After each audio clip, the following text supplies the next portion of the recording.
Okey, kita boleh mula untuk webinar kita pada malam ini ya. Okey, sebelum itu selamat datang kepada uh, para penonton, okey.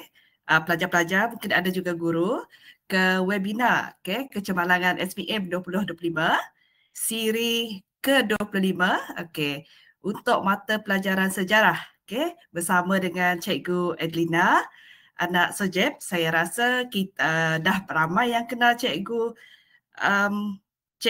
Edlina ni. Jadi beliau adalah seorang guru cemerlang. Okay, saya shortcutkanlah untuk supaya lebih banyak masa untuk Cikgu Edlina. Mungkin kita akan menjemput Cikgu Edlina untuk memulakan perkongsian beliau. Dipersilakan. Terima kasih Cikgu Suzy. Okey, sebelum kita mula, nampak tak slide saya? Nampak skrin?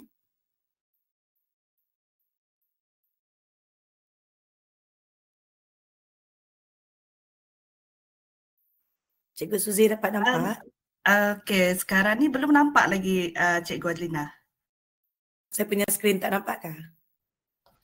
Mungkin yang, okey, cuba. Skrin nampak Cikgu? Okey, dah. Dah? Okey, dah.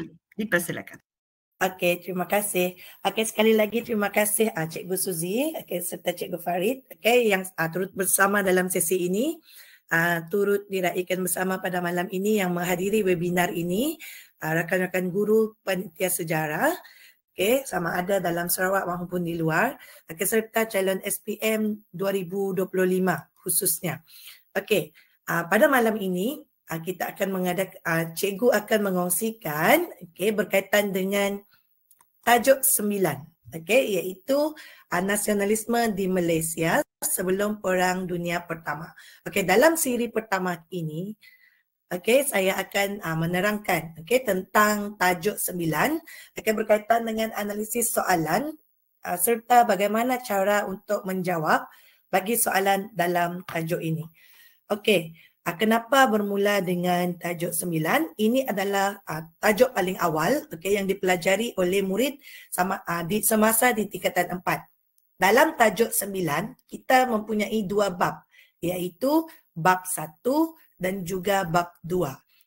Bab 1 adalah warisan negara bangsa, manakala bab 2 adalah kebangkitan nasionalisme. Seperti yang dipaparkan sekarang adalah analisis SPM. Kalau anak-anak semua melihat kepada lampiran yang telah senarai edaran, bahan edaran yang telah diedarkan dalam grup Telegram, boleh didapati dalam grup Telegram itu, cikgu telah kongsikan. Jadi kalau kita lihat berdasarkan analisis ini, yang diletakkan SPM di hujungnya itu bermaksud soalan berkaitan topik itu telah pun dikeluarkan pada tahun tersebut. Contohnya 1.1, 1.2, telah dikeluarkan pada 2021 dan juga 2022. Yang saya highlightkan berwarna kuning dan merah adalah tumpuan kita pada tahun inilah, di mana yang berwarna merah itu adalah fokus utama. Fokus utama, manakala kuning itu walaupun sudah dikeluarkan, tidak mustahil untuk ia dikeluarkan lagi.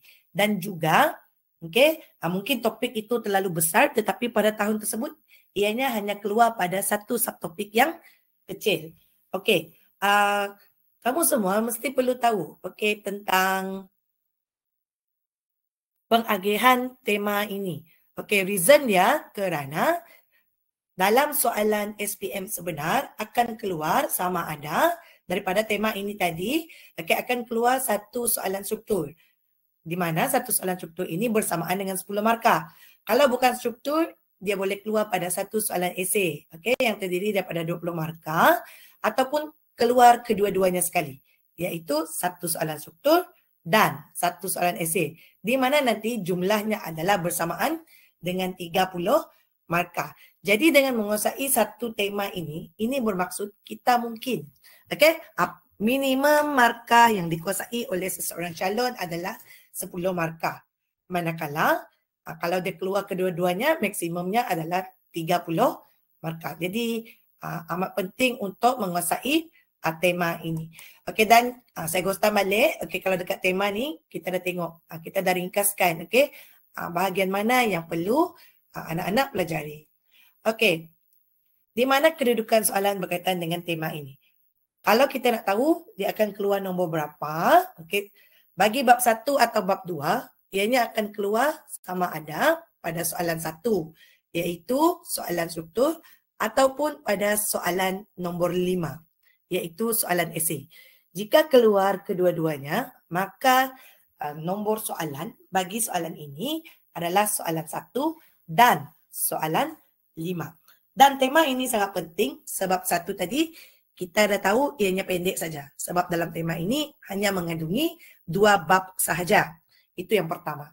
Okey, yang kedua, kita dah tahu kedudukan soalan. Jadi kalau kita tengok nombor 1 atau nombor 5, kita decide lah sama ada ianya adalah dari bab 1 atau bab 2. Okey, sewaktu membuka kertas soalan SPM ataupun soalan peperiksaan itu nanti.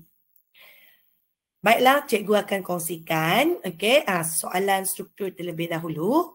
Okey, ini adalah soalan 2021 di mana ianya berkaitan dengan negara bangsa. Okey, alam Melayu iaitu tajuk 1.1. Sewaktu mendapat soalan, langkah pertama haruslah dibaca dan juga difahami stem soalan. Jadi di sini kita dapat lihat tentang maksud negara bangsa. Okey, seperti yang dipaparkan. Jadi, apa yang perlu dibuat? Okey. Apabila kita nak jawab soalan A pada soalan struktur macam soalan ini kan. Okey, dia kata nyatakan 2 ciri negara bangsa di alam Melayu sebelum kedatangan Barat. Okey, pada soalan A, biasanya soalannya adalah lebih ringkas dan mudah. Contohnya, dia akan letak nyatakan, senaraikan, okey. Kalau dia nak tanya tentang istilah, apakah maksud, okay? Ataupun soalan yang mudah tetapi dia tidak terlalu detail. Dia juga boleh gunakan soalan mengapa, bagaimana. Okay? Tetapi jawapannya tidak terlalu, tidak memerlukan huraian dan contoh. Hanya isi ataupun fakta sahaja. Okay? Seperti soalan ini. Okay, bila kita jawab soalan seperti ini, pastikan memberikan jawapan tambahan. Okey, kalau kita lihat soalan jenis ini, ada diletakkan Roman 1 dan juga Roman 2, maka kita perlu, kalau boleh, memberikan jawapan tambahan. Walaupun markah yang diberikan hanyalah 2 markah. Dan semasa kita nak bagi jawapan tambahan, setiap baris ini hanya diletakkan 1 jawapan. Contoh kat sini kita ada raja, kita ada rakyat kan. Okey, kalau kita nak bagi jawapan tambahan, seperti yang cikgu dah ulas dalam webinar sebelum ini, jawapan tambahan bolehlah ditulis di sebelah bawah. Seperti ini. Okey, kalau boleh jangan sesekali kita tulis macam ni. Tak payah letak slash, tak payah letak dan. Okey, yang 2 ni tak boleh. Sebab nampak macam kita ragu-ragu. Dia kan minta 2 kan. So kalau nak bagi jawapan tambahan, buat macam tadi. Okey, iaitu letak pada bahagian bawah. Okey, letak di sebelah bawah. Okey, lihat soalan B pula. Okey, soalan B dia kata, jelaskan kedua-dua ciri negara bangsa dalam 1A. Jadi kalau macam tadi, kita letak raja, kita letak rakyat, maka jawapan yang kita bagi ni, huraian yang perlu diberi ni haruslah berkaitan dengan raja dan rakyat sahaja. Okey, apa yang berlaku jika kita bagi jawapan tambahan? Alright, kalau tadi kita mungkin bagi jawapan tambahan contohnya wilayah pengaruh, maka antara ketiga-tiga ini perlulah dilihat dulu. Mana satu ciri yang mampu kalian berikan huraian dan contoh. Katakan kalau wilayah pengaruh tu lebih banyak lagi kamu dapat cerita kan? Jadi tukarkan jawapan wilayah pengaruh tadi letak pada A1 ataupun A2. Okey? Supaya pada bahagian B ini kamu boleh memberi huraian kepada jawapan yang kamu telah tulis pada soalan 1A itu tadi. Dan pada bahagian B, oleh kerana di sini jelaskan. Okey, normally kalau soalan itu soalan B, okay, kebiasaannya kita boleh beri,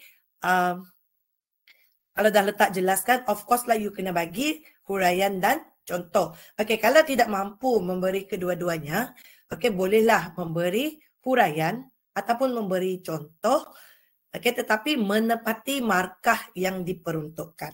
Okay, let's say 4 markah macam soalan ni, maka B1 2 jawapan, okay, B2 at least 2 jawapan. Tetapi adalah lebih baik jika mampu memberi jawapan tambahan. Maksudnya huraian untuk rakyat mungkin 3. Okay, huraian untuk raja pun 3. Begitu. Okay, so itu sekiranya kita diberi soalan seperti ini. Maksudnya kena ingat balik jawapan ataupun huraian haruslah berkaitan dengan isi yang telah dikemukakan pada soalan A itu tadi. Okey, ini sampel yang kedua. Okey, pada tahun 2021 iaitu SPM ulangan. Tetapi exam ini dilaksanakan pada 2022 lah. Tetapi ianya adalah untuk SPM ulangan. Okey, kalau kita lihat contoh soalan 2 ni, okay, kita lihat kat sini dia letak X, Y kan. Okey, apakah X, apakah Y? Okey, so apa X, apa Y? Cuba bagi jawapan dulu. Nanti cikgu nak tengok. Tahukah tidak kamu tentang jawapan ini? Sebab tajuk ini pun penting kan? So what is X, what is Y? Okey, apakah jawapan? Okey, boleh type dekat ruangan chat nanti cikgu tengok. Okey, apakah X, apakah Y? Okey, boleh type pada ruangan chat.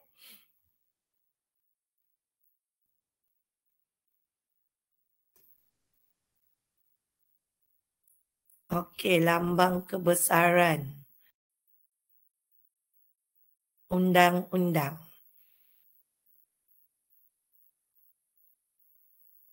Okey. Now, kalau kita lihat jawapan yang kamu dah bagi, okey, kita jawapan ini adalah lebih direct kan. Jadi ini bermaksud soalan A ini jawapannya lebih ringkas. Tetapi sekiranya okey, soalan ini dalam bentuk kotak-kotak berbentuk proses ataupun urutan peristiwa, pastikan jawapan itu harus mengikut urutan. Tetapi dalam konteks soalan ini tidak perlu. Jawapan dia lebih direct. Okey, bersifat lebih direct. Now, so betul lah. Okey, undang-undang lambang kebesaran. So yang ini tak perlulah kita bagi jawapan tambahan kan. Dia adalah direct. X apa, Y apa. Dan ini tidak perlu, dia tidak statik. Mungkin X itu boleh lambang kebesaran, Y itu boleh undang-undang. Dia bukan satu proses. So, apa-apa kedudukan pun okey. Tetapi kalau soalan yang melibatkan urutan peristiwa, okey, tak boleh lah. Right? Jadi kena ikut urutan itu. Now, kita lihat soalan B. Okey, di sini jelaskan, okey, sistem pentadbiran. Okey, tadi cikgu dah cakap kalau dia jelaskan soalan B ini kebiasaannya ianya merangkumi fakta, huraian dan contoh. Dan jawapan calon haruslah fokus, ikut fokus soalan berdasarkan latar tempat ataupun latar masa. Contohnya kat sini, Kesultanan Melayu Melaka kan. Okey, jadi pentadbiran Kesultanan Melayu Melaka. Okey, bila kita sebut pentadbiran di Kesultanan Melayu Melaka, apa yang terlintas di fikiran kamu? Maksudnya kita fokus kepada apa? Kalau kita cerita pasal pentadbiran di KMM, apa yang paling famous yang kamu tahu? Apa yang perlu kamu cerita agak-agak dalam soalan seperti ini?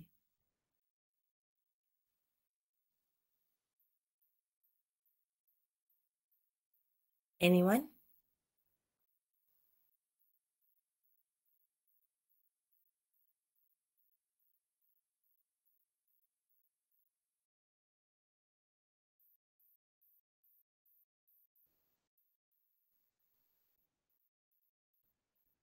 Okey, pembesar 4 lipatan ataupun peranan pembesar berempat.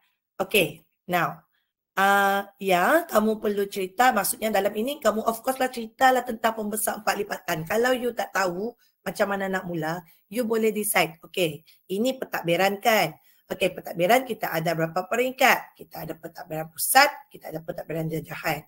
And then pusat itu kita relate tadi dengan pembesar 4 lipatan. So you ceritalah tentang pembesar 4 lipatan itu. Okey, jadi that's why kalau soalan macam ni you kena relate dengan latar tempat tadi. Okey, Melaka, 4 lipatan. So siapa 4 orang itu? So you akan ceritalah, okey, berdasarkan pengetahuan kamu, okey, berkaitan dengan sistem pembesar 4 lipatan itu tadi. Okey. Ini adalah soalan itu. Okey, sekarang kita lihat contoh soalan yang ketiga. Ini soalan tahun lepas, okey, iaitu SPM 2024. Okay, kalau kita lihat soalan A, dia kata nyatakan 2 faktor kemunculan gerakan nasionalisme. Ini tajuk 2.6. Okey, soalan bab 2, 2.6. Kalau kita lihat soalan ini, A1, A2. Dalam kemunculan itu, gerakan nasionalisme ini kita ada 6 faktor, kan? Okey, jadi dia minta 2. Jadi bila you bagi jawapan, jawapan tambahan tadi kita dah tulis kat bawah. Ini just flashback lah. Okey, tadi cikgu ada nampak soalan, dia tanya wajib letak jawapan tambahan kah? Kalau boleh kita bagilah, takut nanti kamu salah eja kah, salah fakta kah, at least kamu ada space jawapan. Okey, and then yang ini direct kan, bila dia minta nyatakan faktor, so sebut terus apa faktor itu. Contohnya, jawapan dia apa? Media cetak. Okey, lepas tu mungkin apa lagi? Sistem pendidikan. So kamu letak direct jawapan itu. Tidak perlu kamu mula faktor kemunculan gerakan nasionalisme di negara kita ialah, tak payah. Okey, sebab soalan A ini bila dia letak nyatakan means that awak kena bagi jawapan yang lebih direct. Begitu. Okey, untuk soalan B pula, okey, dia kata jelaskan faktor. So kalau tadi you cerita media cetak, you punya faktor pun kena media cetak. Okey, di sini 4 markah. Kalau soalan tadi dia ada letak 1, dia ada letak 2 kan. Macam soalan kita yang first. Yang ini tak ada. Dia just letak, okey, 4 markah, jelaskan faktor seperti dekat A tu. Jadi, maksudnya, walaupun cara tadi kah, cara yang ni kah, kamu penulisan kamu mesti matching. Okey, maksudnya, jawapan yang kamu utarakan pada B ini haruslah sepadan dengan faktor yang kamu dah tulis dekat A itu. Okey, weightage dia pula macam mana? Maksudnya, kalau dah 2 faktor, of course lah sepatutnya huraian dan contoh untuk faktor yang pertama itu 2 markah. Okey, untuk yang kedua itu 2 markah. Okey, itu ikut logiknya. Walau apapun, okey, mana tahu mungkin mental block kan, tak dapat ingat. Kalau boleh, mesti ada gabungan kedua-duanya walaupun kamu rasa kamu hanya dapat tulis 1 huraian ataupun 1 contoh saja. Contohnya media cetak, kamu dapat cerita banyak, mungkin you tulis sampai 4, okey, termasuk huraian dan contoh. And then, sistem pendidikan you ingat 1 je. Okey, so yang penting ada pairing. Okey, kalau boleh mesti 2-2, 3-3 kan. Okey, mesti bagi jawapan tambahan kan. Jadi kalau boleh berilah ekstra. Satu, kalau kamu belajar untuk benda yang mempunyai ciri ke, kesan ke, faktor kan. Jangan hanya belajar isi utama. Kamu mesti at least kuasai. At least 2.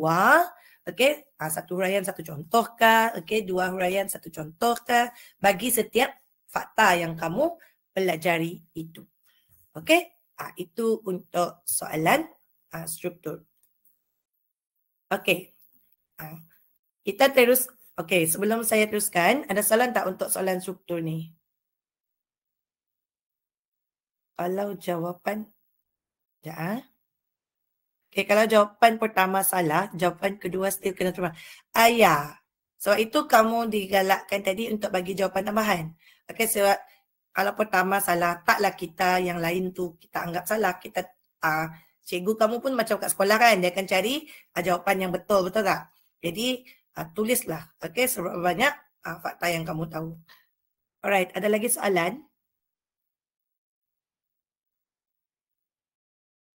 Boleh type dekat Q&A ya. Dekat komen. Alright. Kalau tak ada soalan, cikgu teruskan dengan bahagian esei terlebih dahulu. Okay, tetapi jika kamu terfikir soalan nanti tengah-tengah ni, kamu just type kat situ. Okay, untuk soalan esei, bentuk soalan biasanya mempunyai ayat-ayat seperti inilah. Apakah, mengapakah, bagaimanakah.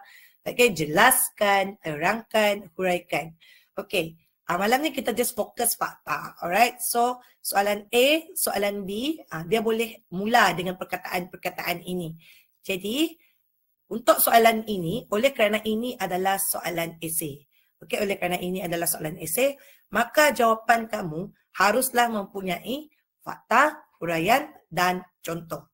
Okey, tetapi pada soalan A, kadang-kadang ianya tidak memerlukan huraian dan contoh. Dia bergantung kepada jenis soalan.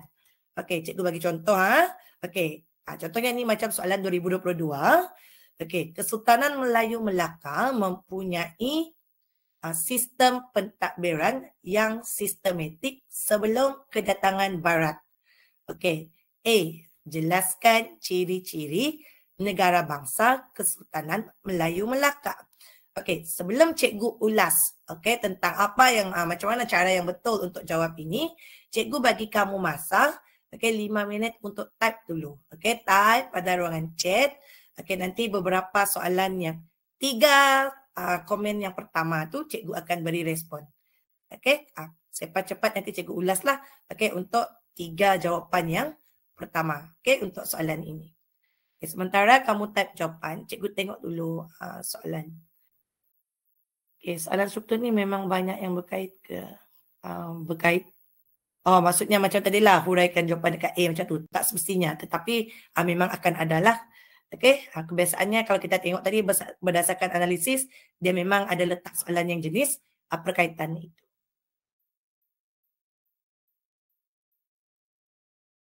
Kalau soalan tanya, apakah peranan golongan tersebut? Golongan pemerintah. 1, golongan pemerintah. Okey, yang ini dia dah letak dah peranan. So, you kena bagilah. Okey, peranan golongan pemerintah ialah mesti tulis macam tu. Okey, Jelfin. Okey. Okey, kamu boleh jawab dulu soalan ini.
Okey, kita lihat jawapan yang pertama.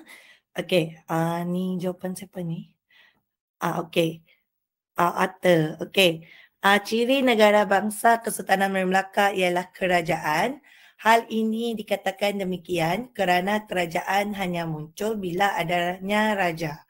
Okey, selain itu ciri-ciri negara bangsa Kesultanan Melayu Melaka juga mempunyai lambang kebesaran. Seperti contoh Cop Mohor. Selepas itu ciri-ciri negara bangsa terpotong. Okey. Ada sambungan. Okey, mana tadi? Okey, di samping itu ciri seterusnya ialah wilayah pengaruh yang merupakan kawasan pemerintahan raja yang diakui oleh rakyat. Tambahan pula cirinya ialah undang-undang. Akhir sekali cirinya ialah lambang kebesaran yang menjadi identiti dan simbol. Okey, now untuk jawapan seperti ini, okey. Yang penting kita dah tahu ada berapa ciri semua yang kamu dah belajar. Ada berapa ciri? Ada berapa ciri yang kita belajar untuk tajuk seperti ini?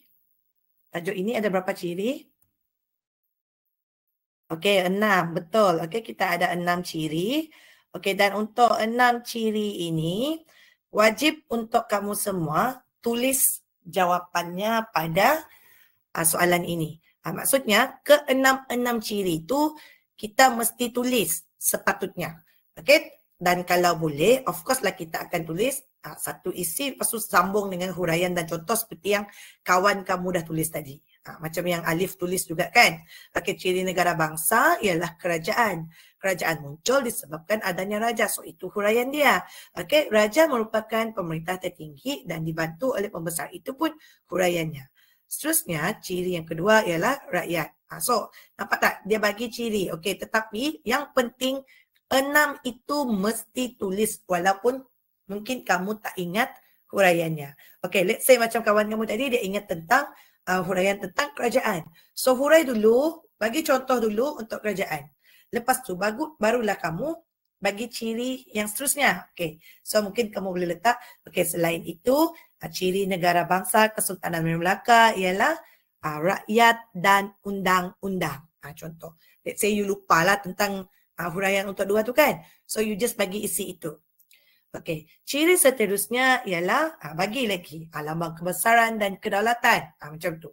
Okey, tetapi janganlah menggabungkan ke-6 jawapan dalam satu ayat. Contoh kamu bagi ciri negara bangsa Kesultanan Melayu Melaka ialah kerajaan, koma, rakyat, koma, lambang kebesaran, koma, wilayah pengaruh.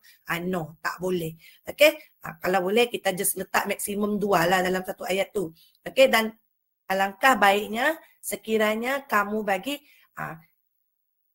sebab ini soalan esei kan. Jadi kalau kita ada 6, mungkin you boleh letak, okey, yang kamu boleh bagi huraian contoh tu tadi, kamu pisahkan perenggan dia. Contoh, okey, ciri yang first tu satu perenggan beserta huraian dan contoh. Okey, perenggan yang kedua pun kamu letak, okey, beserta huraian dan contoh. Jadi yang kamu tak ingat huraian tu, masukkan sekali dalam perenggan yang ketiga.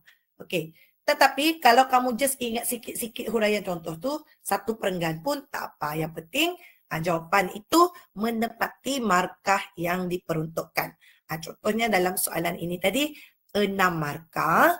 Okey, kamu dah bagi jawapan lebih daripada 6 markah.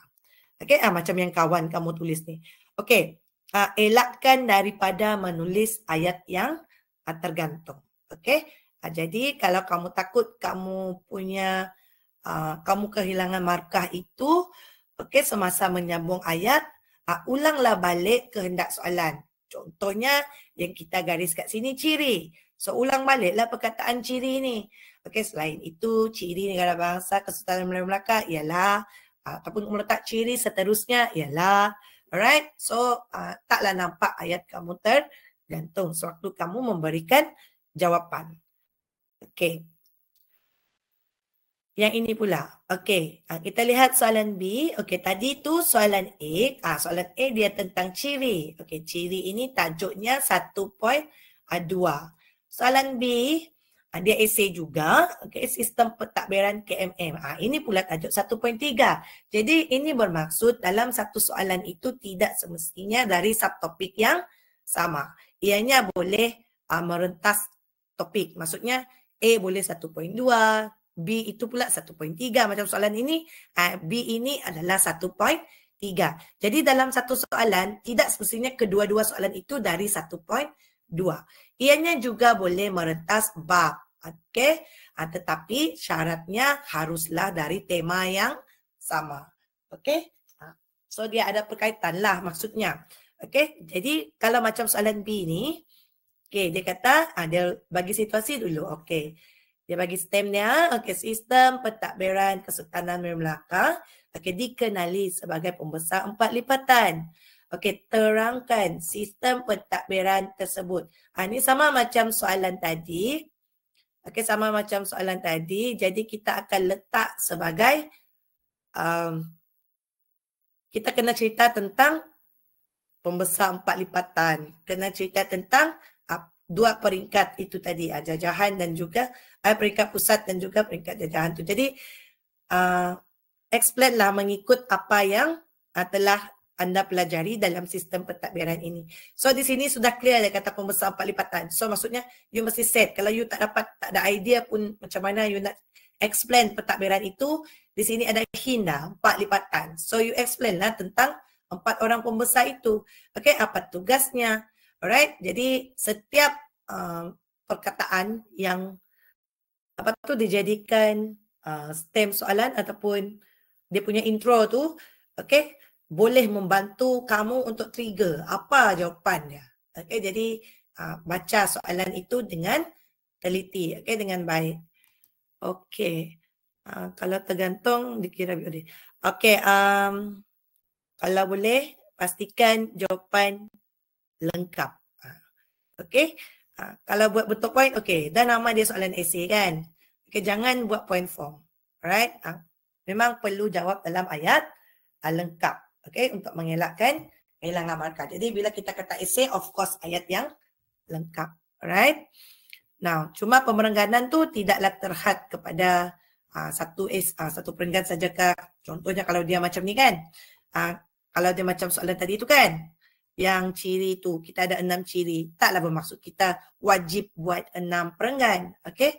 Jadi, jawab mengikut markah yang diperuntukkan tetapi ayat yang lengkap.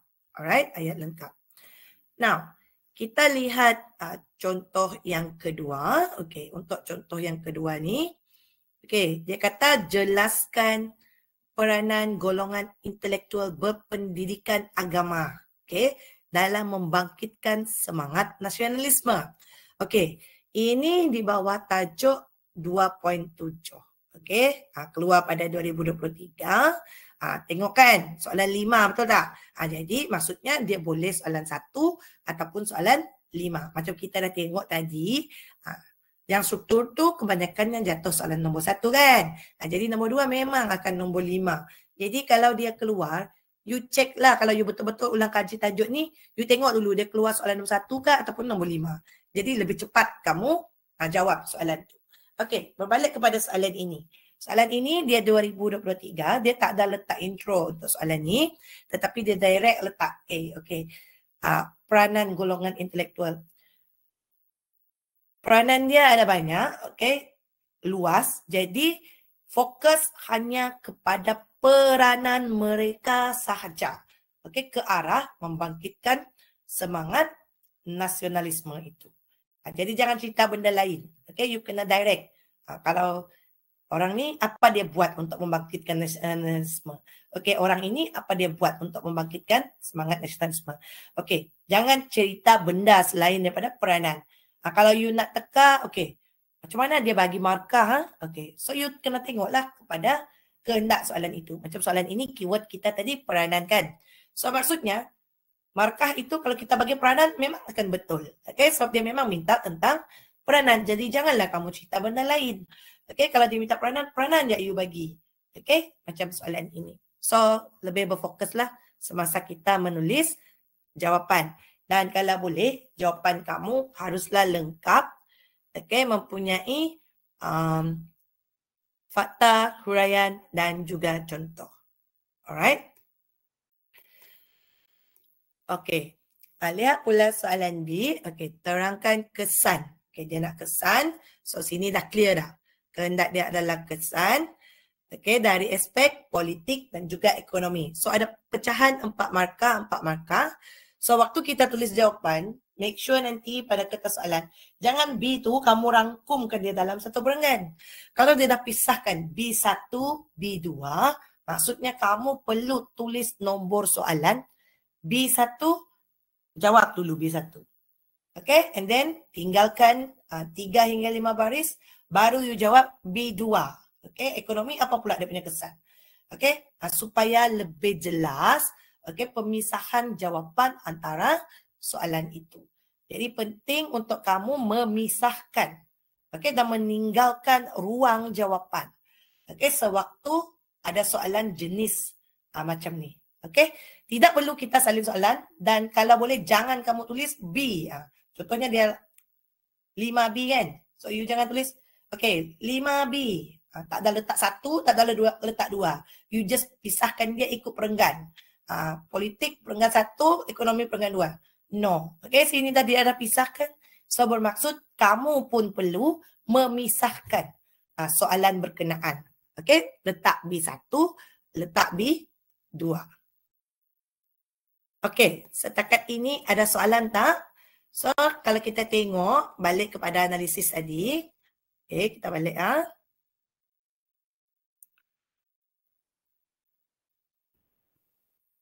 Okay, kalau you tengok balik kepada analisis ini, so nampak tak? Dia hanya keluar first part banyak bab 1 dan di hujung-hujung bab 2 ni. Kat tengah-tengah ni tak keluar lagi. So itulah, okay, kita punya analisis itu yang berwarna merah ini. Alright, maksudnya you kena extra fokus lah kepada bahagian 9.2 ini. Okay, yang terdiri daripada tajuk 2.1 sehingga 2.4. Okey, sebelum cikgu ulas kepada langkah seterusnya, ada tak apa-apa soalan yang kamu nak tanya tentang tajuk ini bagi soalan struktur dan juga soalan esei? Okey, sebelum saya ke apa next step untuk kita ulang kaji tema ini. Okey, ada tak apa-apa soalan?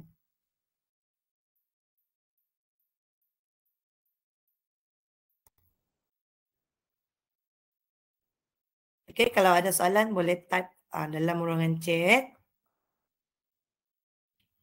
Cikgu, okey. Bolehkah kita mengubah ayat tetapi tidak mengubah makna dalam fakta itu? Okey, maksudnya kamu nak guna perkataan kata seerti lah ni maksudnya. Okey, selagi kalau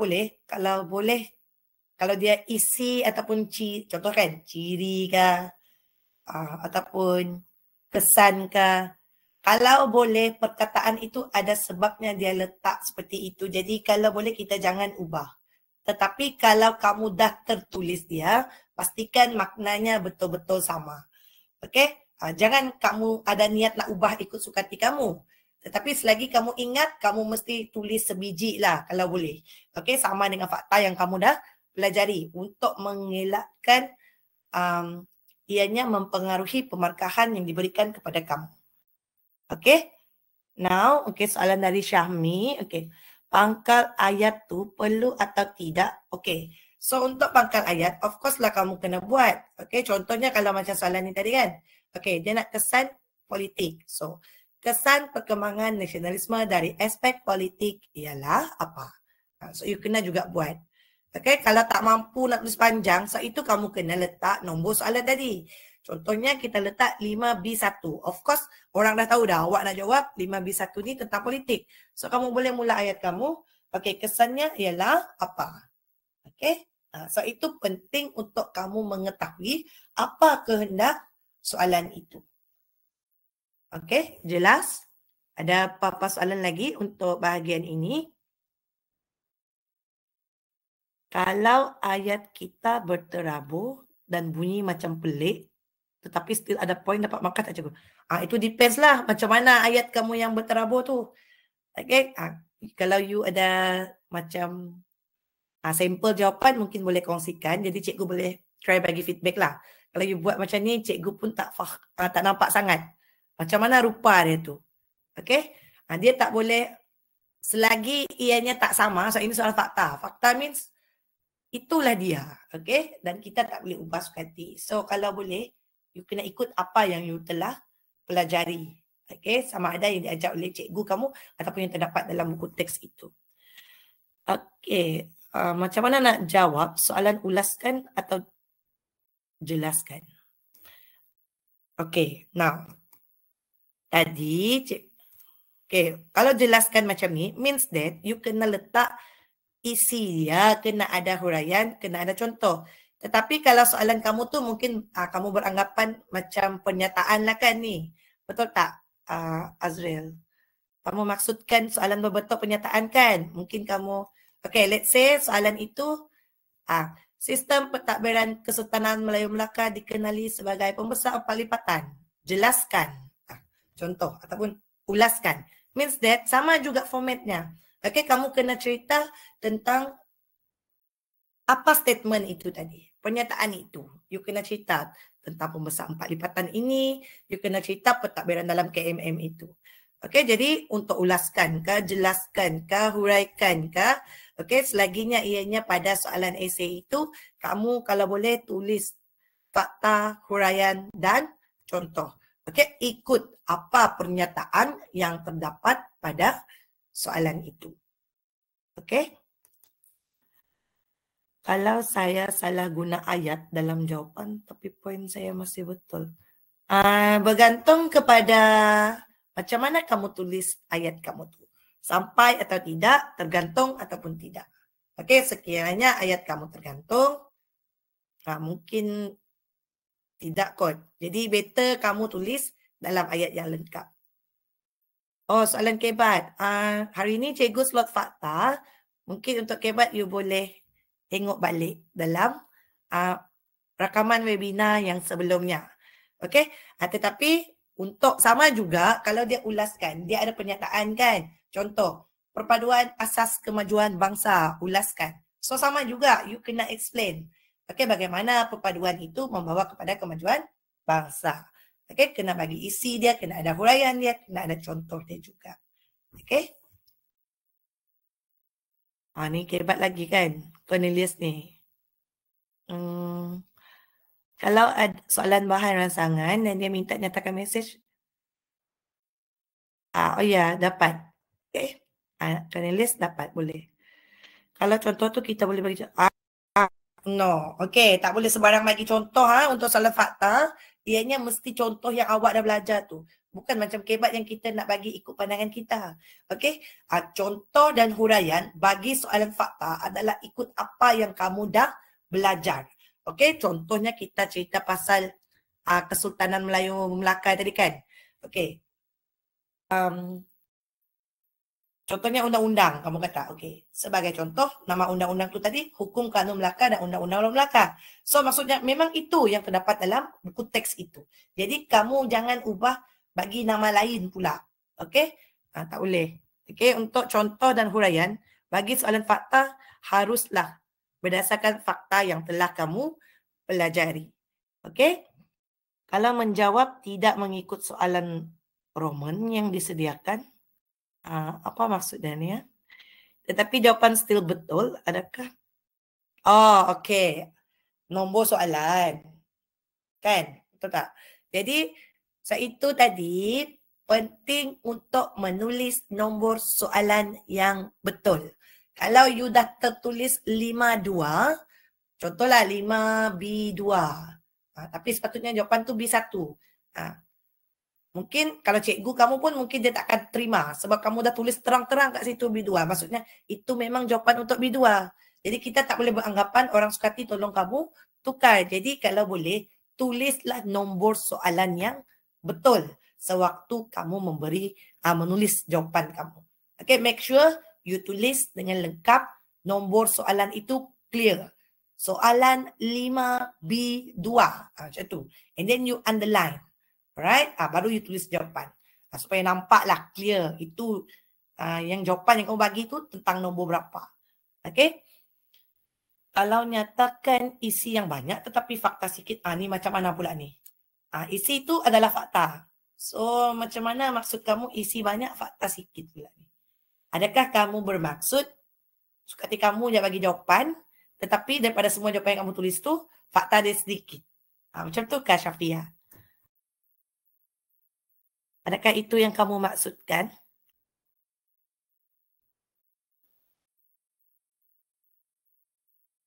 Oh, huraian yang lebih. Depends, kalau huraian itu tepat tak jadi masalah. Tetapi kalau boleh, seperti yang cikgu cakap tadi, okey. Dia macam ni sebenarnya. Soalan tu dia nak, contohlah, jelaskan ciri negara bangsa Kesultanan Melaka. Kita tahu kita ada 6 ciri itu kan. Soalan memang minta ciri. Jadi of course lah, selagi kamu tulis ciri, walaupun kamu tak letak huraian, of course lah jawapan untuk ciri itu betul kan. Jadi kalau kita nak bagi, kita mesti smart dalam memberikan jawapan. Yes, memang dia minta kita jelaskan di mana kita perlu memberi huraian dan contoh. Tetapi huraian dan contoh itu adalah untuk menyokong isi yang kita nak bagi tadi. Senarai ciri yang kita nak bagi. Jadi make sure, sebab itu cikgu cakap, at least ada isi itu yang kamu bagi huraian dan contoh. Tetapi wajib kalau boleh tulislah semua ciri itu, walaupun baki-baki ciri itu tadi kamu dah tak bagi huraian dan contoh. Let's say you assume ciri pertama dan kedua kamu dah cukup dah 6 markah. Perlu lagi kan nak tulis ciri yang lain? Tulis saja. Okay, so kita tak tahu huraian ataupun contoh yang kamu bagi tu betul atau tidak kan. Kita tak boleh judge jawapan kita sentiasa betul. So kita adalah orang yang menjawab soalan itu. Jadi selagi ada jawapan, selagi kamu tahu jawapan dia, kamu tulis jawapan itu. Sebabnya tak payah simpan dah. Dah belajar 12 tahun tu tak payah kamu simpan dah. Okey, tulis saja selagi ada waktu yang mengizinkan. Okey. Lagi ada soalan tak? Okey, penanda wacana. Yes, boleh guna penanda wacana. Okey, jangan risau. Okey, untuk jawapan bagi contoh yang kamu nak bagi untuk soalan kibat, elakkan menggunakan contoh yang boleh menyentuh sensitivity. Contohnya perang-perang yang melibatkan ras warna kulit kah, okey, yang melibatkan rasisme, okey, kaum, tak boleh. Okey, kalau boleh kita bagi contoh yang biasa je, tak payah nak letak bombastik. Okey, markah dia tetap sama juga, 1 markah.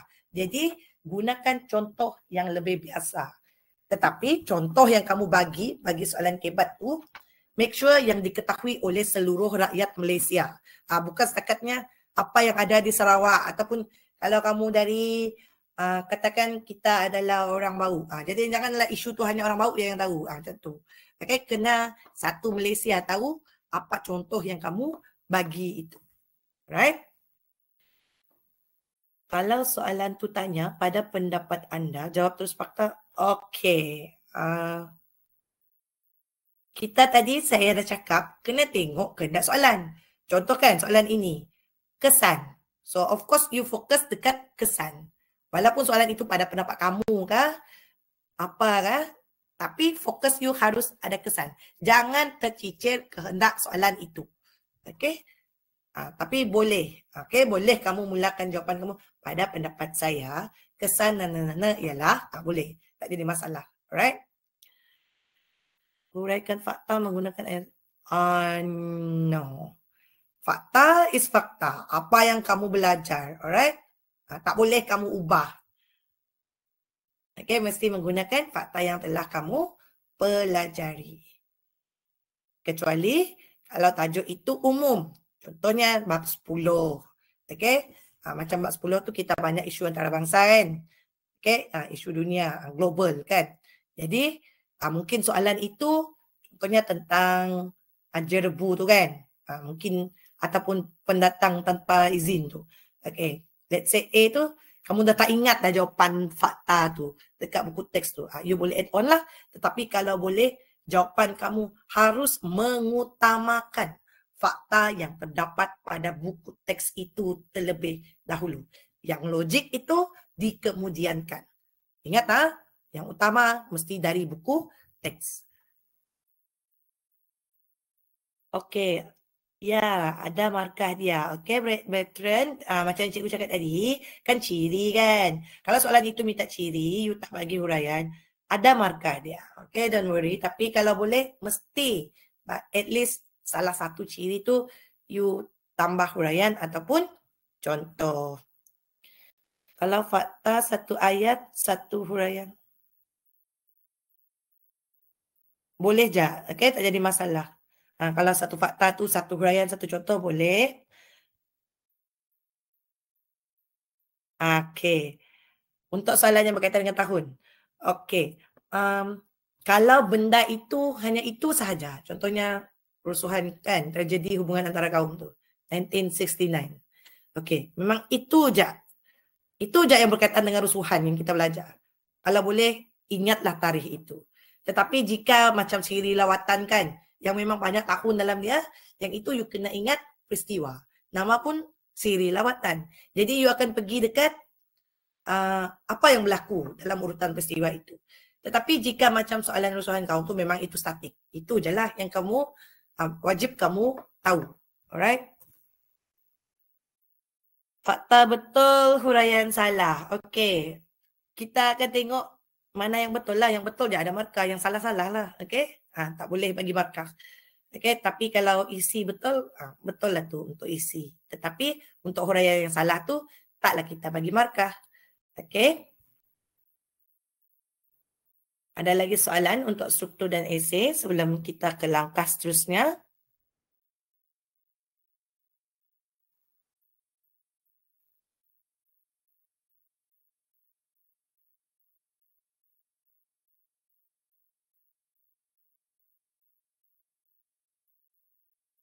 Okey, oleh kerana tak ada, okey saya teruskan dahulu. Alright?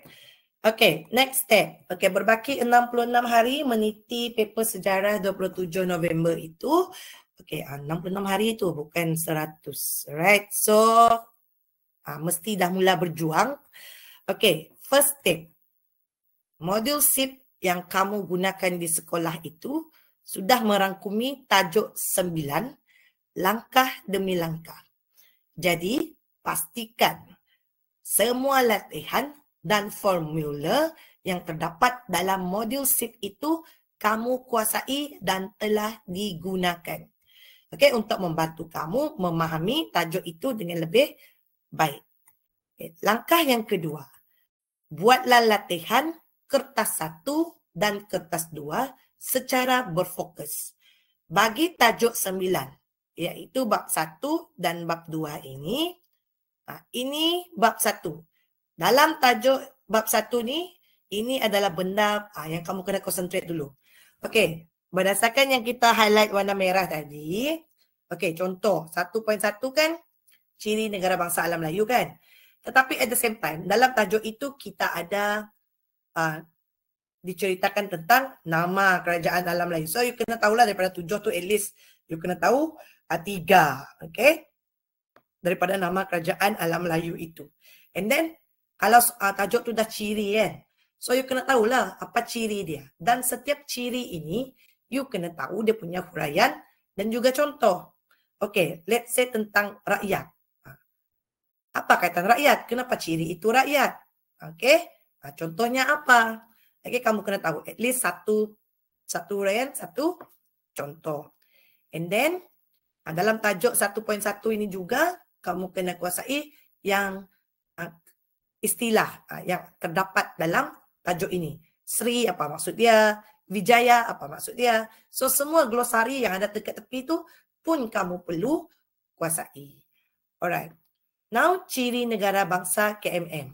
Okay, kita ada 6 ciri tadi. Sama juga, you kena kuasai dia punya ciri, you kena kuasai dia punya huraian dan juga contoh untuk ciri itu.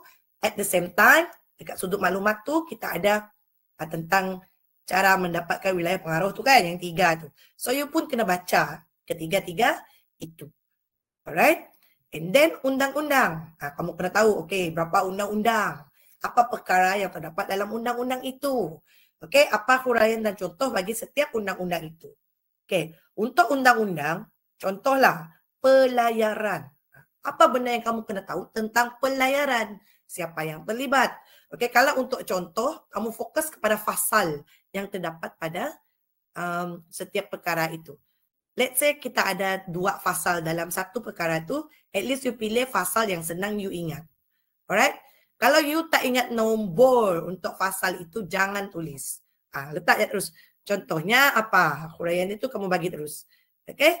Kadang-kadang kita tulis fasal yang salah. So kalau you tulis contohlah fasal 8. Okay, you letak sana fasal 8. Tapi sepatutnya fasal 9. Kan huraian awak dah tak matching dengan fasal yang kamu bagi tahu kan? Jadi better janganlah letak nombor fasal tu. Letak terus dia punya contoh. Okay, next one. Okay, untuk hubungan pemerintah dan rakyat. Okay, untuk hubungan pemerintah dan rakyat. Okay, untuk ni pula ramalan SPM. Nanti cikgu explain semula. Okay. Now, untuk hubungan pemerintah dan rakyat, kamu kena tengok, okay, siapa golongan pemerintah, siapa golongan diperintah. Okay, macam golongan pemerintah, kita ada sultan, kita ada pembesar. Okay, so you kena tahulah sultan tu apa tugas dia, pembesar tu apa tugas dia, okay. Rakyat apa pula tugas dia. Okay, jadi kena tahu dalam tajuk ini. Dan bila kita cerita pasal hubungan ini, you kena tahu tentang konsep wa'adat itu. Apa maksud wa'adat? Okay, at the same time, tepi tu ada istilah. So, you kena tengoklah. Tulah tu apa maksud dia. Dekat tepi tu kan? Kan memang ada. So, you ikut. Okay, baca bahagian yang tu. Okay, adakah ini ramalan? Seperti yang cikgu cakap tadi, fokus. So, that's mean of course lah ramalan. But then, tidaklah dia sebiji kan? So, itu kamu kena kuasai kedua-dua bab ikut analisis yang cikgu dah bagi dalam bahan yang telah diedarkan itu. Alright? Berdasarkan analisis itu. You kena ulang kaji ikut analisis. Alright? Jadi strategi kamu haruslah diatur mengikut analisis tersebut. Okay. So ini adalah untuk bab 1. Okay. Untuk bab kedua. Okay. First part kita tengok maksud nasionalisme. Dah tajuk dia maksudkan. Jadi kamu kena cari tentang maksud lah. Okay. Dari sudut umum, apa maksud nasionalisme itu? Kalau ikut pandangan tokoh, apa pula keyword ataupun maksud nasionalisme itu mengikut tokoh-tokoh yang terdapat dalam buku teks itu. And then the second part, dari tajuk 2.2 sehingga 2.4, kita belajar nasionalisme. Bermula di Barat, and then Asia Tenggara, 2.5 negara kita. Okey. Tetapi lebih banyak kita fokus kepada tiga inilah. So, waktu kamu ulang kaji tajuk nasionalisme, jangan ulang kaji suka hati kamu, dia baca dia tanpa hala tuju. Kena berfokus. Okey, kalau nasionalisme Barat, ada berapa revolusi kamu dah belajar? Bagi setiap revolusi itu, siapa tokoh terlibat? Kenapa berlaku revolusi itu? Kalau dia nasionalisme di Asia, kenapa berlaku gerakan nasionalisme itu? Alright, and then peristiwa dia. Apa proses dia? Apa yang berlaku sewaktu revolusi itu? Apa yang berlaku urutan peristiwa dia sewaktu gerakan nasionalisme itu berlaku? Dan in the end, what happened? Kesannya apa? Kalau macam revolusi keagungan, endingnya apa? Revolusi Perancis, endingnya apa? You kena tahu. Jadi you, waktu ulang kaji, you kena generate. Okay, kena blurting mengikut fokus ini. Alright? Dan bagi setiap ketiga-tiga ini pula, kamu juga kena kuasai istilah yang terdapat dalam buku teks itu. Contoh, apa maksud satyagraha, okay, isu kasut contohnya. Okay, jadi kamu kena ikutlah, okay, baca dan teliti semua perkara ini sewaktu mengulang kaji bahagian ini. Okay. Dalam bab 2 ini juga, okay, tajuk 2.7 tadi kan. Okay, 2.7, okay, kita dah tengok golongan intelektual dah keluar. Tetapi dia hanya keluar tentang golongan intelektual berpendidikan agama. Inggris tak keluar lagi, kan? Jadi kamu kena tengoklah yang dah keluar tu mungkin kamu baca untuk lebih memahaminya. Tetapi beri ekstra fokus kepada yang belum keluar sebab tajuk perkembangan nasionalisme ni pun luas. Kita ada perjuangan melalui penulisan. Penulisan tu pula ada pecahan dia. Novel, okay, akhbar, alright? And then perjuangan melalui persatuan. Ada berapa kategori persatuan tu kena tahu. Okay, dan dalam setiap perjuangan tu kena tengok macam mana gerakan nasionalisme itu berlaku. Apa nama persatuan itu? So, kamu boleh trigger jawapan itu dengan menggunakan 5W1H. Apa, mengapa, bagaimana, di mana, bila, berapa. Okay? So, gunakan soalan itu untuk membantu kamu lebih memahami tajuk itu. Alright? And then, kesan nasionalisme. Tadi kita dah tengok, dah keluar apa? Politik sosial. So, ekonomi tak keluar lagi. Tetapi tak mustahil dia keluar juga ke semuanya. Okay, sebab dia dah lama dah dikeluarkan kan. Jadi dia boleh keluar semula. So, fokus juga untuk bahagian ini. Jadi, untuk kedua-dua bab ini, make sure kamu buat latihan kertas 1, soalan ABC tu, dan juga buat latihan kertas 2, struktur dan juga esei. Jadi, kamu kena rutinkan, okay, untuk membuat latihan. Make sure setiap hari itu ada yang kamu buat. Alright? So, ada soalan setakat ini? Ada apa-apa soalan yang kamu tak faham kah?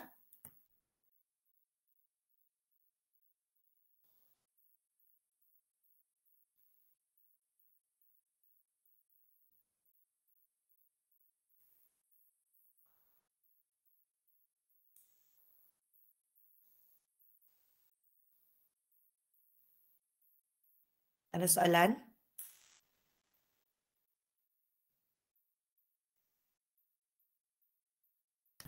Setakat ni macam tak ada soalan, Cikgu Adlina daripada pelajar. Okey, kejap ya, sebab kita bagi saya bagi ruang dulu untuk mereka. Takut dia sekarang tengah belik-belik buku kan.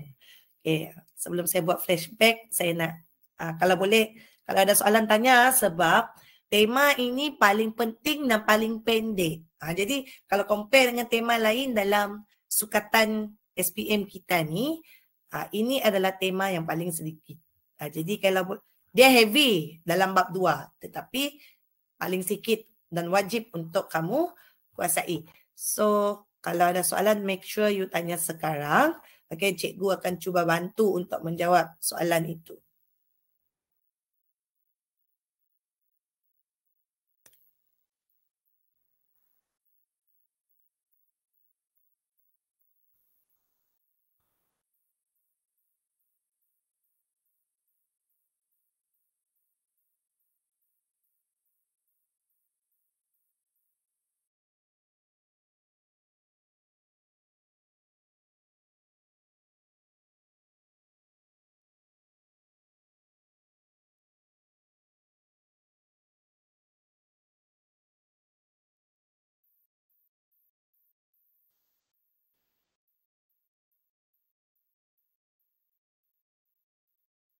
Oh, okey.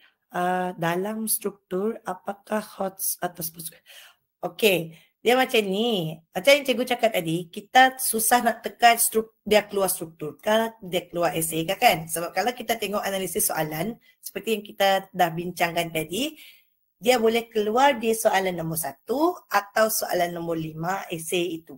Ataupun kedua-duanya sekali. Jadi, apa yang perlu kamu buat, kuasailah tajuk yang berwarna merah ni tadi. Cikgu gostan balik. Kat sini. Semua yang warna merah ni, kamu kena kuasai betul-betul. Jadi, perbanyakkan membuat latihan, struktur dan esei berkaitan dengan tajuk-tajuk yang color merah ni tadi. Okay, at the same time, jangan mengabaikan tajuk-tajuk yang kuning tu. Okay, sebab dia agak lama, 2021, 2022 kan, jadi tidak mustahil dikeluarkan semula. Walaupun kalau ikut populariti dan juga analisis negeri, okay, kebanyakannya buat 1.4, 2.2, 2.4, tetapi kita jangan abaikan yang sudah keluar kerana sudah terbukti dia boleh keluar 2 soalan yang sama. Contoh kan, macam ni tadi. Okay, ni KMM kan, mana tadi? Macam ini KMM kan. Okey, KMM ada pentadbiran. Okey, keluar juga dekat esei. Mana? Yang ni. 2022. Tahun yang sama. Jadi tidak mustahil. Okey, jadi kalau boleh biasakan diri menjawab soalan itu. bagi tips nak dapat A+. Oh, okay. Okay, untuk dapat A+, kuasai at least 3 tema. Malam ini kita dah bincang tema yang pertama. So, you kena kuasai 1 tema. Maksudnya, sebelum itu, you kena tahu dulu apa tema itu kan. Tema 9, bab apa. Tema 10, bab apa. Tema 11, bab apa. And then, baru you pilih 3 tema yang you nak kuasai. At the same time, kamu mesti menguasai juga semua tajuk-tajuk penting. Okey, macam mana you nak detect tajuk itu penting? Apa yang cikgu kamu drill di sekolah, itulah tajuk pentingnya. Okey, apa exam yang kamu dah, soalan peperiksaan yang kamu duduki dari peperiksaan yang pertama sehingga sekarang, itulah tajuk hotnya. Okey, jadi setiap exam tu memang dah disediakan soalan ramalan. Tak ada cikgu kamu ambil ulang dia apa yang sudah keluar tu, tak ada. Jadi dia memang dah ready dah nak prepare kamu untuk exam. So soalan exam tu make sure you kuasai dengan baik. Alright, itu seterusnya lah. And then untuk paper 1, kalau nak A+, memang you kena shoot 30 and above. Okay, kalau boleh memang 30 ke atas. Dan untuk dapat 30 ke atas ni bukan senang. But the first start, you kena kuasai soalan past year lah. Boleh jawab soalan past year. Okay, untuk soalan objektif. And then jawablah soalan-soalan percubaan negeri. Rajinkan membuat latihan. Kalau tak suka yang paper ni, you boleh buat online. Alright, dan you boleh refresh balik. Okay, boleh rujuk dekat channel PAGS. Okay, ulang tayang semula macam mana strategi menjawab objektif. Macam mana nak jawab kebat. Okay, cikgu dah ulas dah waktu webinar yang lepas. Jadi boleh buka semula untuk refresh sekiranya kamu terlupa. Alright. Dan paling penting, jawapan jangan pendek-pendek. Alright. Waktu awak tulis jawapan, ikut format yang cikgu dah tekankan tu. Okay. Kalau essay, of course, fakta, huraian, contoh. Kalau struktur, kalau dia isi, kalau dia 2 markah, jangan bagi 2 saja. You kena bagi beyond markah itu. Extra daripada markah yang diperuntukkan itu. Alright. So, ada lagi soalan daripada yang lain? Kalau nak A, kuasai 3 tema. Okay, kalau you kuasai 3 tema, tadi cikgu dah cakap, okay, kita ambil the worst part lah. Okay, why cikgu kata 3 tema? 1 tema, kita anggap paling sikit awak dapat 10 markah. So, 3 tema, 30 markah dah kan? Okay, 30. And then add on 6 soalan. Daripada 1 tema, 1 bab akan keluar 2 soalan objektif. So, let's say you pilih semua tema yang pendek, yang ada 2 bab saja. So, 2, 6 bab kan. 6 darab 2, 12. Okay, let's say paling sikit soalan objektif kamu, markah dia 12. Tapi kalau kamu betul-betul nak A+, of course kamu takkan dapat 12 ya kan. Of course you kena belajar extra daripada itu. Tetapi your minimum mark is 12. Okay, 12. And then, paper 2 tadi 30 kan. Okay, 30 tambah 12 dah 42. Okay, now 42. Untuk you dapat A adalah 100 lebih lah. 113/140. Jadi di mana you nak cari 100 lagi? Okay, semua soalan kebat you jawab. Okay, let's say tadi the worst 3 itu adalah soalan struktur. So, you ada 3 soalan essay. 3 essay means you have 24 marks yang kamu dapat. Sebab kebat sepatutnya kamu semua boleh score. So, 24 tambah lagi 4, 28. 28 tambah 30, 58. Okey, tambah paper 1 kamu yang sikit tadi, 12 kan. 58 tambah 12, 70/140. Dan mustahil, takkan tak ada satu pun daripada mana-mana soalan itu yang kamu tidak tahu faktanya. Yang kedua, dan mustahil tak ada mana-mana soalan itu tidak ada 2 kebat. Mesti ada soalan yang ada 2 soalan kebat. Jadi tidak mustahil untuk kamu dapat A itu. Alright. Jadi struggle extra untuk paper 1. Okay, make sure kamu sangat kuasai paper 1 itu. Jawab berkali-kali. Jangan puas hati. Oh, dah dapat 30 dah. Okay dah. No. Okay. Selagi tak full mark setiap kali kamu jawab soalan tu, jangan give up. You have to answer. Make sure kamu konsisten lah.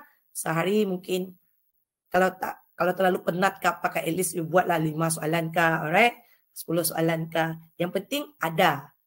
Ulang kaji, okay, untuk part itu. Okay, ada lagi soalan? Tips jawab objektif. Okay, untuk soalan objektif, kalau boleh mohon refer semula lah, okay? Refer semula dekat page channel PAGS. Saya rasa wakil PAGS dah upload dah. Okay, rakaman untuk webinar sebelumnya.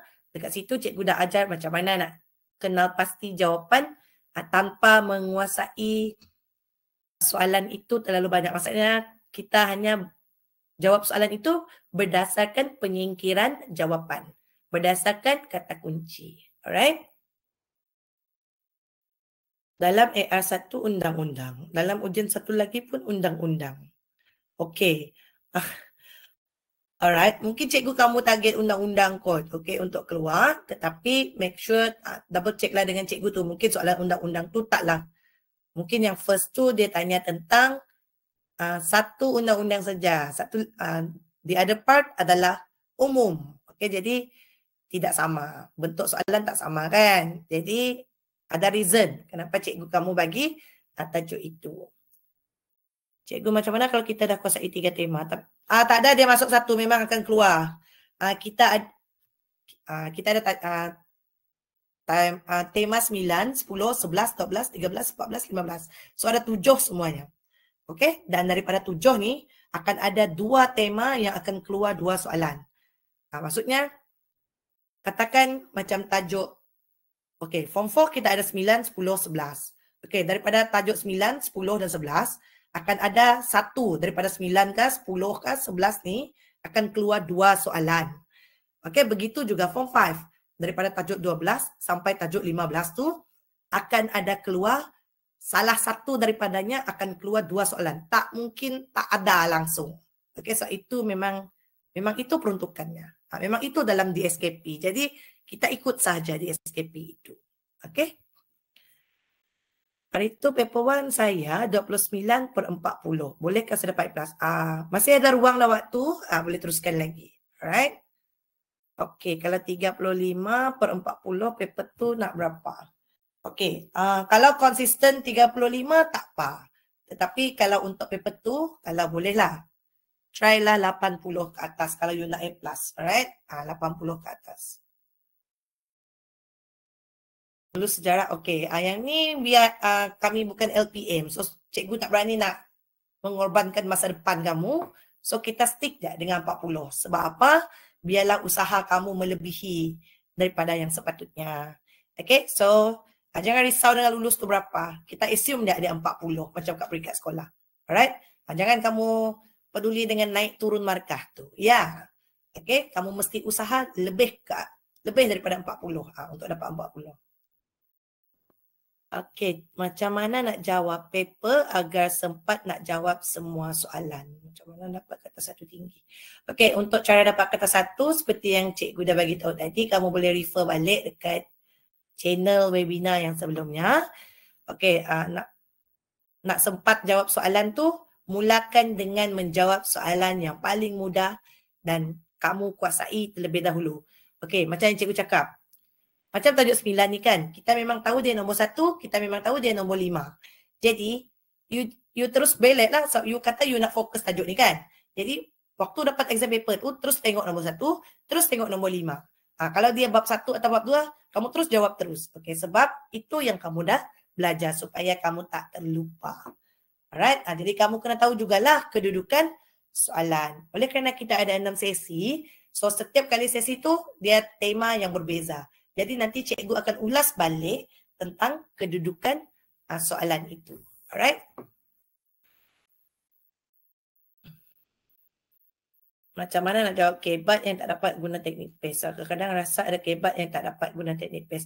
Okey, untuk yang ni, kebat ke paper 1 ke untuk soalan kamu yang malam ni, boleh refer balik webinar sebelumnya. Okey? Boleh buka dekat channel PAGS tu. Okey, saya rasa saya dah jawab dah tentang 40 markah ni tadi. Okey, kalau nak jawab objektif ni memang kadang-kadang mengelirukan. Ya, memang fakta. Yes, memang fakta. So, itu kamu kena rutinkan. Kalau kamu selalu buat latihan, paper 1, bukan kita sekadar baca jawapan. Okey, kamu kena buat catatan di tepi. Sebab itu, penguasaan fakta itu akan lebih kukuh sebab kamu dah ulang kaji ikut fakta yang ada itu. Alright? Bagaimana nak urus masa? Okey, now untuk paper 2, kalau soalan struktur, tidak boleh lebih 15 minit bagi setiap soalan. Dan untuk soalan esei, tidak boleh lebih 30 minit. Okey. Oleh kerana kebat itu mungkin antara benda yang paling akan membantu kamu, maka jawablah dahulu soalan-soalan kebat itu. Alright. Lepas tu, lengkapkan kesemua soalan fakta yang kamu sudah kuasai. Berdasarkan apa yang kamu dah rancang, strategi yang telah kamu atur untuk tajuk yang akan kamu pelajari. Jawab je semua soalan objektif tu. Okey. Macam mana cara cikgu ajar murid hingga mereka cemerlang sejarah? Yang ni saya rasa semua cikgu kalau nak cemerlang, dia akan sentuh kedua-dua paper itu. Selebihnya kamu kena struggle sendiri juga. Sebab kalau malaikat punya mengajar tu terhebat mana pun orang di muka bumi ni, kalau kamu sendiri tak usaha, susah juga kan. Okey, tetapi kalau cikgu lah, okey. Kalau untuk cikgu di sekolah, okay, kalau kita target dia nak dapat cemerlang, of course kita bagi dia latihan. And then mesti bagi fokus. Maksudnya macam cikgu ajar ni tadilah. Okey. Dan sesi seterusnya nanti. Okey, let's say macam kita belajar ciri negara bangsa. So cikgu akan bagi tahu dulu, okey, dalam ciri negara bangsa ni apa fokus kita. Sama juga dengan kamu waktu ulang kaji, waktu kamu nak buat bulletin. Kamu kena tahu dalam tajuk itu apa kamu nak belajar. Itu paling penting. Lepas tu barulah kamu ulang kaji, cari cara dengan menggunakan kaedah belajar mengikut minat murid itu. Okey, let's say kita kena permudahkan. Sama ada menggunakan akronim kah, mnemonik kah, lagu kah, gerakan kah, apa sahaja cara untuk menguasai tajuk itu. Okay, and then of course lah kena buat latihan. Kalau tak ada latihan, macam mana nak cemerlang? Sebab kamu kena biasa dengan bentuk-bentuk soalan. Jadi, perlulah ulang kaji, okay, in detail, bagi tajuk-tajuk fokus sasaran itu. Alright, dan untuk paper 1 dan kebat, haruslah dikuasai dengan baik. Kuasai 2 ni, dah on the way dah A, okay. So tinggal nak top up paper 2 sikit je lagi untuk dapat A+. Sebab bila you kuasai paper 1, that's mean fakta kamu dah bagus. Sebab masa kamu ulang kaji paper 1 tu, you dah ulang kaji balik dah. Apa benda fakta-fakta dalam paper 2 itu. Alright. Okay, ada lagi soalan? Ada tips belajar? Okay. Okay, untuk tips belajar, first, macam tadi cikgu dah cakap, kamu kena tahu apa fokus tema kamu. Okey, bila kamu dah tahu fokus tema kamu ulang kaji, boleh aplikasikan semua bentuk kaedah belajar. Dalam TikTok ada, you boleh refer. Pomodoro. Okey, Pomodoro dulu, you dah set. Maksudnya, bila dah makin hampir, you kena satu jangka masa yang panjang untuk belajar. So, let's say kita target 1 hour kan, 1 jam. Tetapi konsentrasi kamu mungkin belum lagi bermula. Okay, so 15 minit ulang kaji, 5 minit rehat. 15 minit ulang kaji, 5 minit rehat. Itu Pomodoro. And then you bulletin sewaktu buat Pomodoro. Maksudnya setiap dalam 15 minit tu lepas kamu baca, let's say hari ni you ulang kaji, contohnya tadi kita nak ulang kaji hubungan pemerintah dan rakyat. So you ulang kaji tajuk tu 5 minit you baca kan. Okay, and then tutup buku tu, you keluarkan kertas, you conteng balik, ikut fokus. Bila kita blurt, maksudnya kita buat macam peta pokok tu. Okey, dalam tajuk ni apa kamu belajar? Wa'adat. Okey, lagi golongan pemerintah, golongan diperintah. And then pecahkan lagi. Golongan pemerintah tu 2. Satu sultan, satu pembesar. And then apa peranan dia? Kalau cikgu kamu ada ajar mnemonik, kamu list down kan ikut mnemonik. Kalau you dah belajar guna lagu, tulis tajuk lagu tu. So at least you tahu apa keyword jawapan. Bila dah habis, cek balik dengan buku tadi. So you boleh buat active recall. Maksudnya you boleh cakap depan cermin, cerita balik apa yang you dah baca tadi. Kalau kamu pelajar asrama, boleh share semula kepada kawan yang partner kamu belajar itu. At least one day itu you kena buatlah macam tu. Okay, bila dah habis buat ni, barulah kamu tulis semula latihan. Okay, jawab latihan berdasarkan tajuk yang kamu dah belajar. So, biasakan diri, rutinkan diri, ikut waktu masing-masing. Okay, sebab lain orang, lain cara belajar. Okay, jadi kamu kena belajar tune in masa belajar kamu. Tetapi kalau boleh, janganlah belajar sampai dari 12 malam sampai 4 pagi, nanti esoknya nak SPM tau. Dia tak sama dah. Jadi kalau boleh, kena kamu punya body clock tu kena atur lah. Okay, masa belajar kamu tu kena atur ikut masa yang betul. Okay. Sekarang ni bukan fasa nak siapkan kerja rumah. Kamu mesti ada satu tahap di mana kamu sekarang sudah ada masa untuk mengulang kaji sendiri. Maksudnya dah fokus ekstra dah untuk tajuk yang kamu nak kuasai itu. Okay? Kalau soalan tu minta kronologi, bila kita jawab tanpa ada tarikh peristiwa. Okay, boleh je, tak jadi masalah. Okay? Yang penting ikut urutan dan peristiwa itu memang betul. Alright?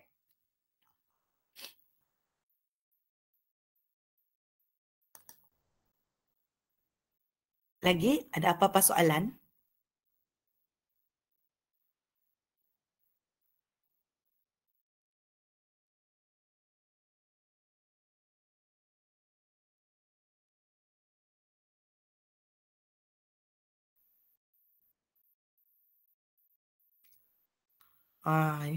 Yang ini bahaya ni. Okey, soalan famous sekali. Tak adalah pula kita nak kata famous sekali. Jangan berani mati buat macam ni. Ikut je fokus, ikut analisis itu. Yang famous tu semua yang merah-merah tu tadi. Jadi belajar je yang tu. Jangan terlalu simplify. Nanti kamu target itu, kamu baca itu saja. Nanti tak keluar, kamu juga marah kan. Jadi kuasai je, ikut analisis. Itu kepentingan analisis tadi. Okay, jadi setiap tema nanti, setiap slot nanti cikgu akan ikut analisis. So you ikut tema. So you go through semua fokus dalam setiap tema tu lah. Right? Jangan simplifykan dia. Bahaya.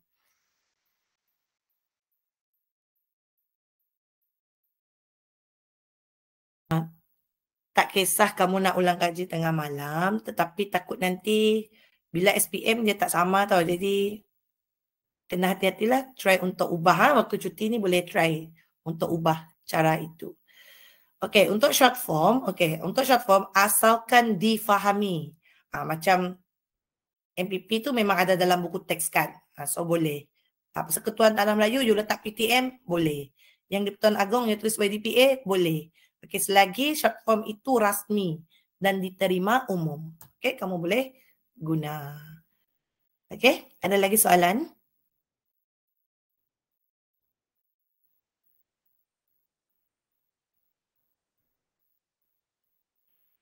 Okay, welcome. Okay, ada lagi soalan?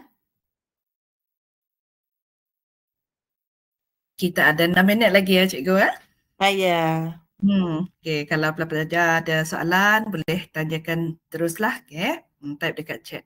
Nanti cikgu Adelina tolong jawabkan.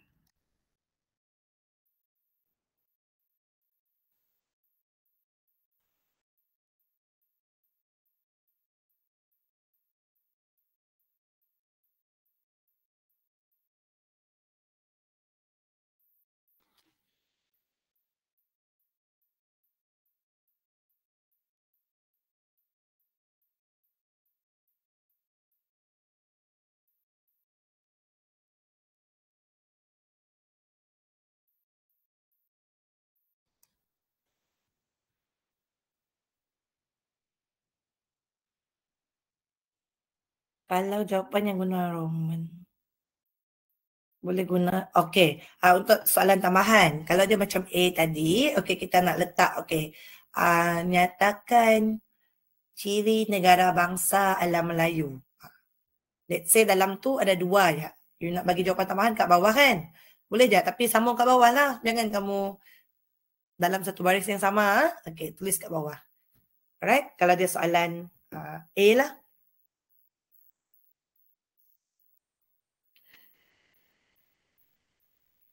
Okey, Sebenarnya kebat tu tak susah pun. Okay, cikgu dah ajar tips dia. You refer balik nanti dekat soal dekat channel yang PAGS yang berkaitan dengan kebat tu. Okay, boleh refer sana semula. Alright.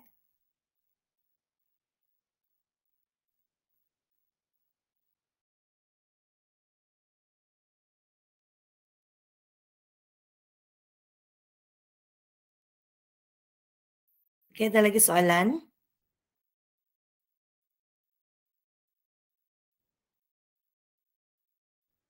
Okey, kalau tiada lagi soalan, boleh tak tulis pada ruangan chat, okey, apa yang telah kamu pelajari pada malam ini?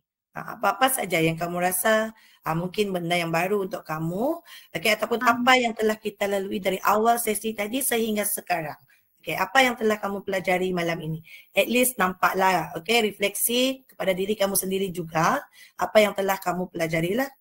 Okey, sementara saya nak jawab respon kepada soalan-soalan yang diajukan ni. Cikgu nak kamu type pada ruangan chat, what have you learned tonight? Okay? Ada soalan tu cikgu. Guna. Ya, kebat guna logik tu kah? Boleh. Kebat tu memang ekologik pun. Okay?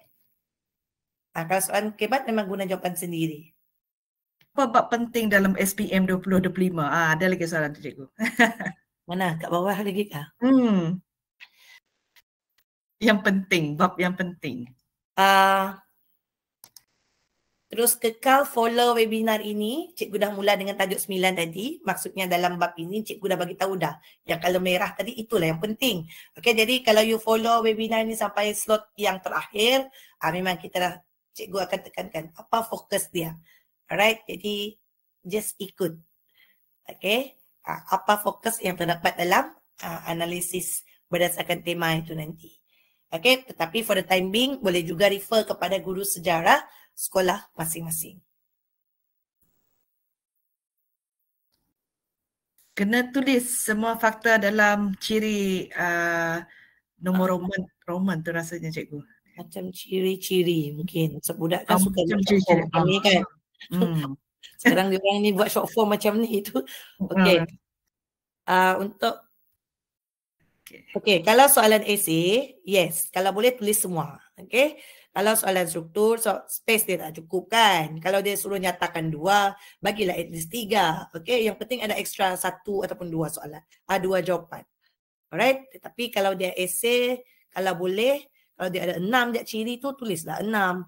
Kalau dia 4 kesan, tulislah keempat-empatnya. Okay, walaupun kamu tak tahu buat huraian dan contoh.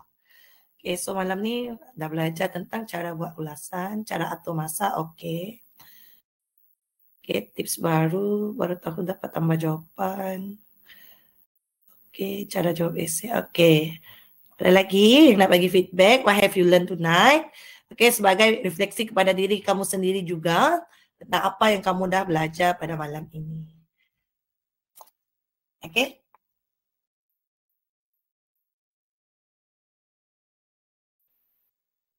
Ada lagi soalan? Maksudnya tak ada kan?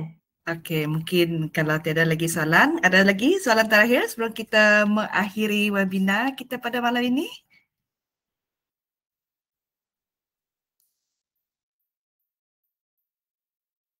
Okey, mungkin tak ada lagi ni cikgu, Cikgu Adlina. Ya. Okey, kalau begitu webinar kita pada malam ini selesai dan saya berharap pelajar-pelajar yang mengikuti perkongsian daripada Cikgu Adlina mendapat manfaat. Okey, seperti mana yang Cikgu Adlina katakan tadi, okey, untuk lebih mengetahui nantilah, okey. So jangan lupa mengikuti webinar siri yang seterusnya, okey, supaya pelajar-pelajar dapat lagi lah catch up dengan apa yang soalan-soalan yang ada pada pelajar-pelajar sekalian. Jadi untuk mengakhiri malam ini, saya ucapkan terima kasih kepada Cikgu Adlina dan selamat malam untuk semua. Okay? Terima kasih. Okay, terima kasih semua.